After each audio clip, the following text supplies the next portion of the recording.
I'm gonna say hi to my buddy Jake Thurm. Just flew in from Cincinnati to see him. Say hello. Back in the golf business. Jake, baby, what's going on, man? Yeah, you're good. busy. You're busy, brother. What's going on? Yeah. How's the new family? New family's great. Yeah? Yeah. Your mom's at home taking care of everything? You know what? She's at work. Okay. I think she'd like to be at home. Another week of school and then they're done. The weather up here pushed everybody back. All the schools and all that stuff. So. Jake, we're back in business together. Yeah. Here we go. Feels okay, good. so Feels good. flew in from Cincinnati. Yeah. So I just want to talk to you about this because so we're going to try to make things simple again. Yeah. I mean, you know, with science is great. We learned a lot. But let's can we talk a little bit about the key positions for the fundamentals of pressure mapping? Right. So let's talk about the pressure at setup. Okay, so the pressure at setup, I've never seen it another way. I'm open to it, but I still haven't, and I don't think I will at this point. I've seen too many. Is that they always have a little bit pressure on the lead side at address. Right. If you want me to put a number to that, you know, 55 is probably a good number. Right. But I've seen it 60, and we saw Nick Faldo at 70. Yeah, so 55, 60, maybe a little higher even on Maybe the a lead little side. bit higher for some. It depends on the player, but probably it's on the lead side. I haven't seen it another way. And I get that question out, well, what about the driver? Because they get into a tilt. The pressure is still, again, barely on the lead side, even with that side tilt in place. So how about lead arm parallel to the ground on the way back? So lead arm parallel on the ground, to me, we've talked a lot about the downswing, how that's a key position. I think this is the case for a lot of players that you'll see. Not a definite, but I think it's a key position on the backswing because somewhere around there, if they really send it, that's probably should be around where the highest amount of vertical pressure is on the trail side. Right. It could be a little bit later. It could be at more of a 3/4 position or at shoulder height. But right around there, if you're really teaching juniors to kill it, that little few feet off the ball, just like that, that should be the amount of vertical pressure, the highest amount.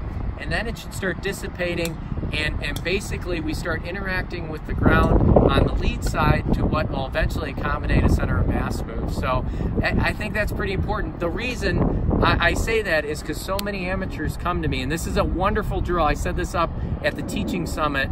I was following Mike Adams. It was like falling off a cliff.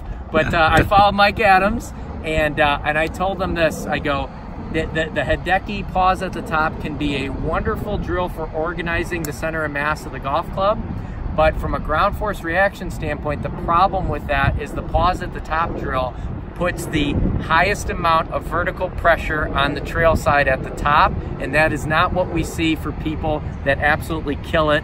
And the other issue is this: if the world, the amateur golf world, which again, who cares about the millionaires, right? Yeah.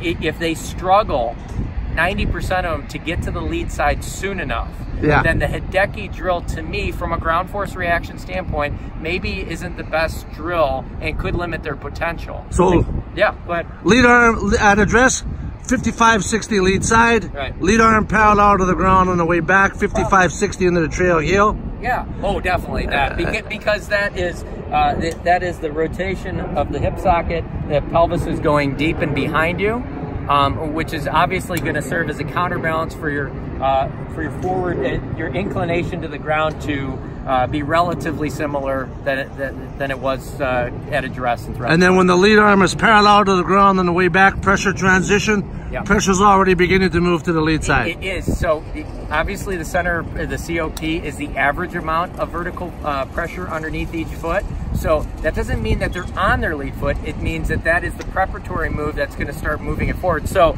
let's just say anywhere from here to here, I get to anywhere 70 to 80. Then I'm going to complete my backswing. So let's say it was 80. Let's just say that. Let's say it was long a club, driver, 80. Right? So let's just say it was 80 right here. And now I'm going to complete my backswing. But you're going to see this little sink move. And this is the rotation actually steepening somewhat in transition. And you're making a preparatory move underneath that lead side. So you were 80 anywhere from here to here. And what happens is maybe by that point, you're only 70 on the trail. Maybe you're only 60 some odd percent on the trail. Doesn't mean that the average center of pressure is on the lead side. It means that it's moving off the trail side as you're still making the swing back. Hogan talked about a two-way move in the golf swing. I don't know if he knew about the kinetics involved there, but that's the two-way kinetic move. Cool. And so now the next pressure point, lead arm parallel to the ground on the way down. We got to give credit to Dr. Sasha McKenzie. He's the first one that I heard it from. He called it shaft vertical, lead arm parallel to the ground, whatever you want to call it. P6 for a lot of you guys out there. So obviously I'm making this move and my lead arm becomes parallel to the ground. After that, hopefully, for a lot of people, not everybody, but that's going to be the maximum amount of vertical pressure on the lead side.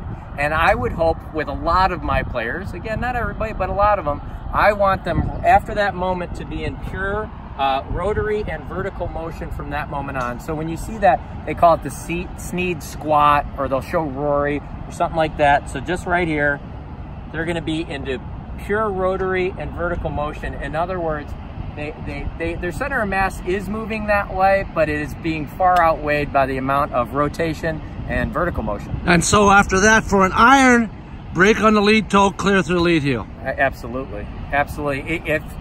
If your thing at home as an instructor is, gosh, I got guys that don't maintain their posture, that dynamic posture through the course of a golf swing, how do I fix that? I would say they're not using the ground properly.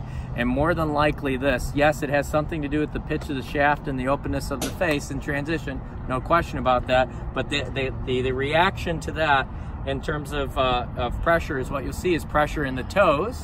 And once I get my pressure out in the toes, it also serves as a counterbalance in the opposite direction. Pressure goes out at the toes and my spine extends away from the ball, so you get guys that look like that, as opposed to guys that look like that. Yeah. I love to see through impact, and I know Steve Cox posted a great thing. I love to see almost the right foot banking a little bit. Yes.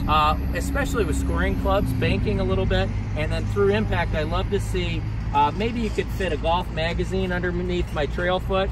And then I like to see the lead toes up, because I know pressure is going into the lead heel, which is going to accommodate the rotation through the shot.